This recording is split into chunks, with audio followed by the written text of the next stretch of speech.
Hi guys. Nobody has shown up to the live, so I am just recording this anyway. I was hoping to, kind of work with you guys, show you how to use Desmos and things like that. But since nobody's here, what I'm going to do is I'm going to show you how to use Connect Math to do the graphing and things like that, and then show you the website Desmos, which can make things easier for you as well. So I just have it up on practice exercises right now for the chapter we're in. I'm going to just start with a rectangular coordinate system and then just like pick problems. These are just extra practice, so these don't count for anything, but I thought this would be good practice. So I'm going to find one where we graph. Okay, so here we're just reading a graph, we're not actually graphing.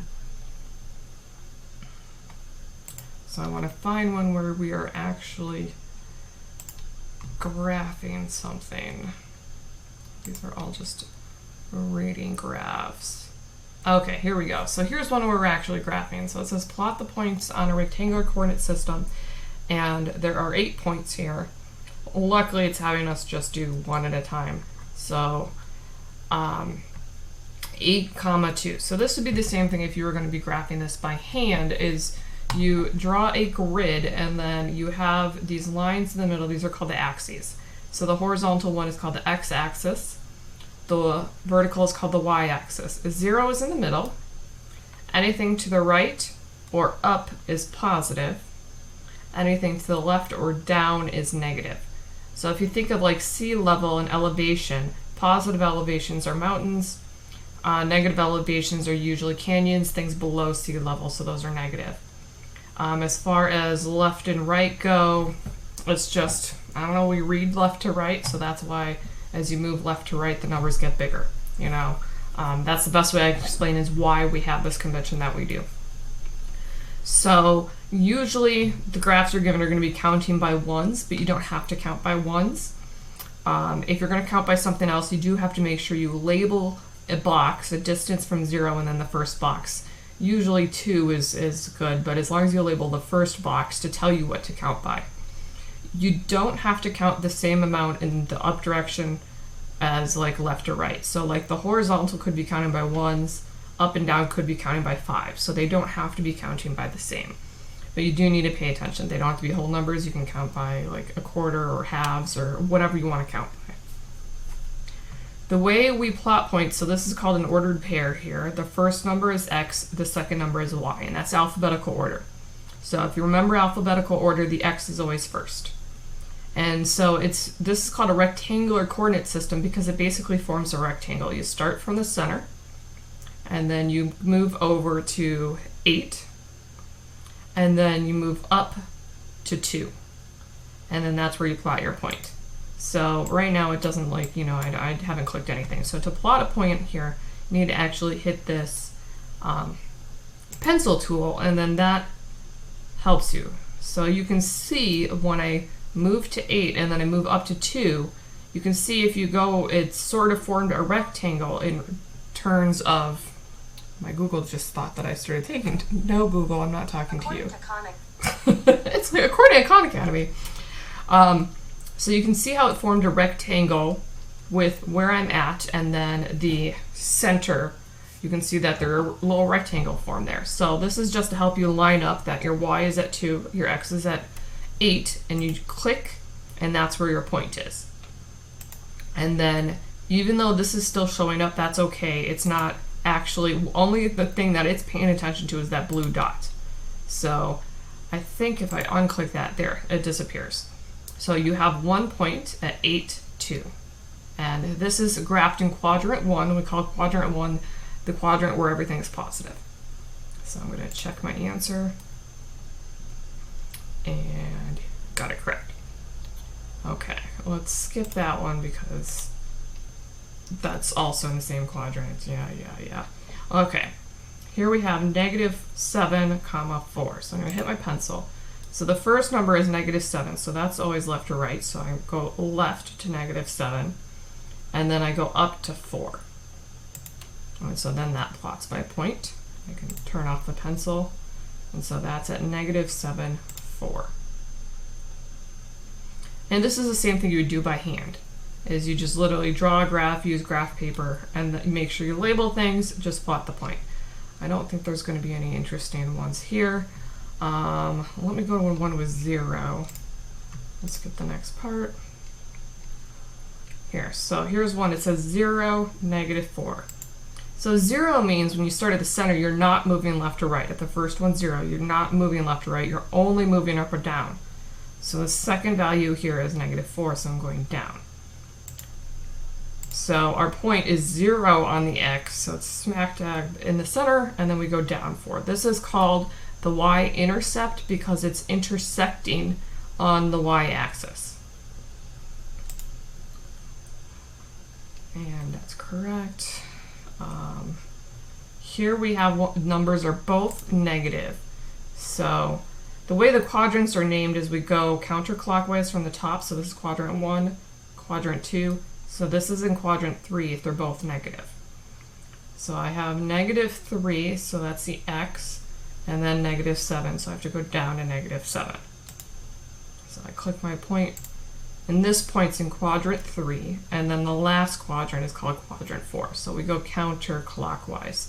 And that's only because the convention is we want everything positive, and then if you have a choice, you want your y's to be positive versus making sure, you know, your x's stay negative. Because usually you're moving x and, like, we're used to number lines, we're moving left to right on the x's, so you kind of want to go that way first, and then we just chose to do y positive first, so rather moving the other direction. Checking the answer. Okay, that's also got another 0, 0, 1 with the second one, 0. Nope. Okay, so I'm going to just say that's a good practice. So that's how we plot points. There's more practice here with fractions and like decimals, and when you have something like that, you're going to have to estimate. So I will actually do this one because this says -7, 0. So in this case, the y value is 0. But we do have an x number, so our x is at -7, and then y is at 0. So you see that it's a little different. It's got like it's a different symbol. This is because they've designed this differently because of the decimal numbers that we're going to have to get to. So the last problem, it snapped to the grid so that it kept you on the whole points, but because we're going to have to graph some negatives, this one's not. So you have to kind of eyeball it and hope you're close enough. Since all parts are at once, I'm going to hold off on that one, and I'm going to skip to here. Okay, so this is where it gets tricky because we've got a very small grid and you have a fraction. So when you're graphing with like fractions, it's best to make them decimals. So you can put -1 divided by 5 in your calculator to get the decimal form, and that would be -0.2. So you have to kind of eyeball this, and this is the one thing I don't really like about graphing. Here, if you graph by hand, I could count by 0.2s instead, and I can make sure it's correct. But on here, we're only counting by 1, so it's very difficult. So 0.5 is halfway. So -0.5 would be halfway, but I've got -0.2. Now half of halfway is -0.25. So my -0.2 is going to be close to about a quarter of the way through. And then our y is at 6. So I want to be about the quarter away in the box as best as I can. It's really difficult. And then maybe that's it. And then I'm going to click my thing. So it's really, really difficult. Just be aware that usually this is one case where it's easier to do it by hand because you can control the size of your graph. Like if this particular graph counted by halves, it'd be a lot easier to graph because then I can have a box for 0.5 and it's easier to eyeball. And I think I'm even a little bit above 6 if you look at that line. I'm going to check the answer just to see how close it considers us. Make sure to display your answer. What does that mean? Oh, maybe you just want to double check. Okay, so we eyeballed the 7, 0, correct. I didn't do that one. Didn't do that one. 4 out of 5. Okay. It doesn't mark us wrong on this one, so I must have eyeballed this one correct for part 4 here. So I must have gotten close enough. So it's a little difficult when you have the decimals, but don't worry about that. Let's see what other graphing we have on here. That's quadrants, that's not really graphing. Estimating the quadrant. Okay, so I'm going to go to now section 2 here, where we're actually graphing things other than points, because this is another thing that you're going to want to know how to graph in Connect Math. And for those of you that have to go on to college algebra, Alex is going to be graphed the same way here. So let me find something with graphing. These are all checking ordered pairs. Completing the table. Oh, and then it says graph the corresponding ordered pairs. Oh. I just want to practice graphing. Okay, well, I'll just skip the part and then maybe it'll give us the answer so that we can graph. Yeah, so I will just skip all of these so I can go straight to graphing.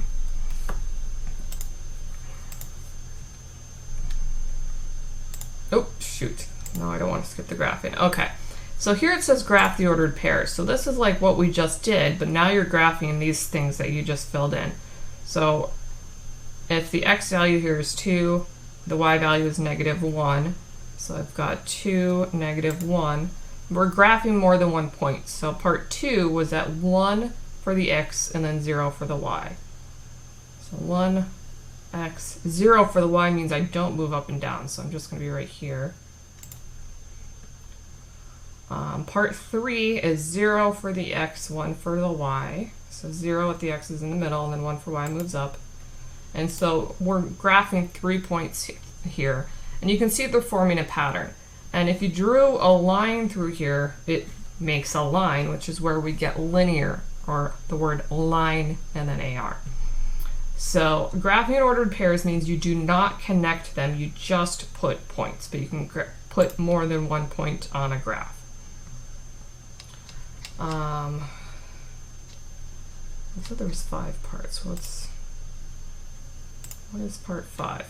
Oh, draw the line. Okay. So part 5, they actually want you to connect it. So this gives you a new thing where you have the line and then these boxes. So when you draw a line, all you need are 2 points for a line. If you've already plotted the points, you can use these, but all you need is 2 points, and it doesn't matter which one. So I can just pick one here, and then you pick a second point, and that tells you the steepness of the line, which we call the slope. So I'd want to make sure I click one of my other points that I graphed, and then that will make sure it goes through them all. So that's how you draw a line, is you need to have 2 points indicated by these X's here. So you have to plot those, and then that will make sure it goes in the right direction. Okay. Let's see if there's any other. Oh, that's another one with a row. Let's look at section 4. I want to make sure that you see a wide variety of what you're going to see on the homework, on the kind of graphing that you're going to do, because this week is all about graphing. So let's just skip ahead. I want to graph. Match the graph. I don't want to match a graph. I want to actually graph. Aha! Here we go. Okay, so it says graph the line using slope and y-intercept. Graph the line through the point 0, -2, and having a slope of 1/5.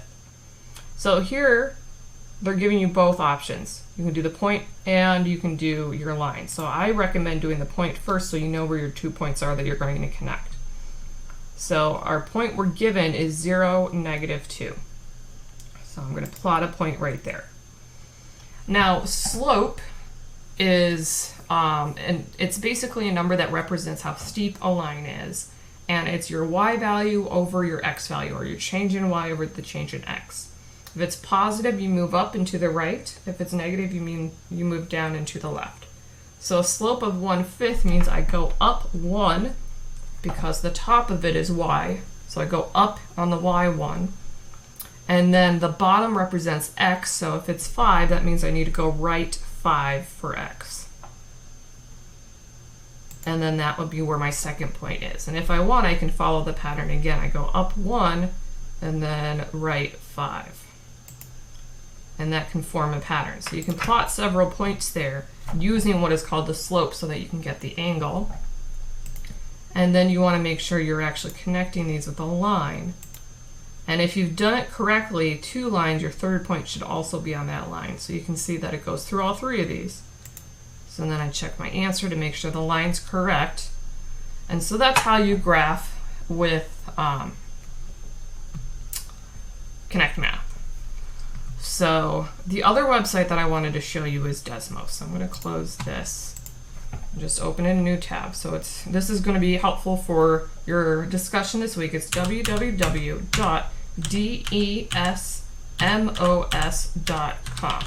Desmos.com. And this is a graphing calculator. They also have a scientific calculator. If you need a regular calculator, you can click the math tools and then it has things here. But we're going to be using a graphing calculator. And so you just click start graphing and this thing opens up. It has an app for your phone, so you can do these things on your phones, and it defaults to this graph. So you can zoom out and in with these positive and negative buttons. If you want to manually change the graph setting, like what it counts by on the X's and the Y's, you can do that. Here is where you type your equations in your ordered pairs. So if I had a single point that I wanted to graph, I would type it in exactly as you see it. So I'd have a parenthesis, and you can see how it actually automatically closes it for you, which is really nice. So if I had an ordered pair 1, 2, I literally typed that in, and then it closed it for me, and so it plots that point. So what you see is exactly what you type in when you graph with Desmos. And if you want, you can label it and name it point A if you want, and it will give it a little name. You can change where it's, the font size. And if you click this, it turns it off, but the label is still there. Click it again, it turns it on. And if you click and hold, is it click and hold? Maybe it's right click. Maybe it doesn't work here. Usually you could change the color, but maybe, there it goes. Maybe I wasn't clicking and holding in the right spot. But if you click and hold, you can change the style, whether it's an open circle or an X, and you can change the color. So you can kind of mess around with things there. So you can plot lots of these. Another thing you can do is if you have a table of values, you can plot those. So if you go to this plus, it says add item, and then you can click table. And it will automatically have your X and Y, and you just plug in your points. So if I had an X of 0 and a Y of 5, it now plots that in X. And if you want to change the color, you click and hold, and maybe I want to make that purple. To get to the next line, you can hit enter on either side. So let's say I have another one that's like -5 and 4. And you can see that it has another point here. So you can plot points this way if you have a lot of points. One thing that's really nice about the table is I click and hold, if I can get it to work. You can also make it connect it, but the thing with the connecting with the table is it doesn't keep going on forever. An equation goes on forever, so you don't want to do this if you're trying to graph an equation, because this only connects the 2 points. It doesn't continue, which is what we want. So I don't recommend ever using this in the line tool. Just use it to plot if you have lots of points here. And each time I hit enter, these things come up. You can hit X to go away. Now let's say you have an equation. So normally equations are y equals, and then we have something with an x. So I'm going to just make up an equation, y equals -2x plus 5. So you type exactly what you see for your equation in the book or in Connect Math, whatever equation, you type it exactly and it will graph it for you. Let me turn these off and undo the label. So it plots that point, or that line, and so exactly what you see is exactly what you have here. So you can double check your work, make sure your lines are right by, you make sure you're zoomed in the right spot or whatever, and you can double check. The other thing that Desmos does is it uses function notation, which we actually will talk about next week in week 8. But just as a preview, instead of y, you do f parenthesis x parenthesis. It's read out loud as f of x. That's something called a function. But if I wanted something quadratic, I could put in an x squared and it gives you a different shape. The nice thing about function notation, which you will learn about next week, is that if I call something f of x, and then if I plug in a number instead of x, it gives me what the output is. So x squared, 1 squared is 1. If I change this to 2, oops, it will give me 4, because 2 squared is 4. So I said, okay, I have this function, it squares things, so when I plug in a number of 2, square it, and then it gives me an output of 4. So that's what functions are. That's what you'll learn about in week 8. But this week is about graphing, and mostly just graphing lines. So when you do your discussion this week, you can plot, you're going to want to plot your points, and then also plot your line that you get when you go through the math, and double check, make sure your line is actually going through your points. Like, if this was what I had, my line is going through 1 point, but not both of them. So that would tell me if my work for my line must be wrong. I might have made a mistake somewhere there, because it's not working. You know, you might want to double check your work. I'm just thinking, what would be that? I think it's actually 1/5 that there we go. Okay, so I just made it up. I can look at it because I've done this enough that I know what the line is. But for the discussion, if your line is going through those points that you created on the table, that's how you know that you did it correctly. Or even instead of doing a table, you can do the points separately. And so I could have, let's say, 0, 5, and say this is me. And then I can make another one. Let's delete these.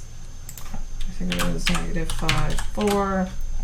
And then I can label that as friend. I spelled that right.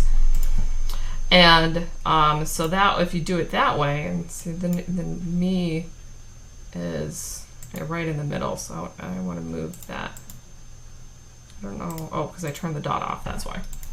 So you can also label these if you do them as separate ordered pairs, then put in your equation to double check that your equation is right. So you can double check your work using Desmos. This works for the discussion, it works for the Connect math.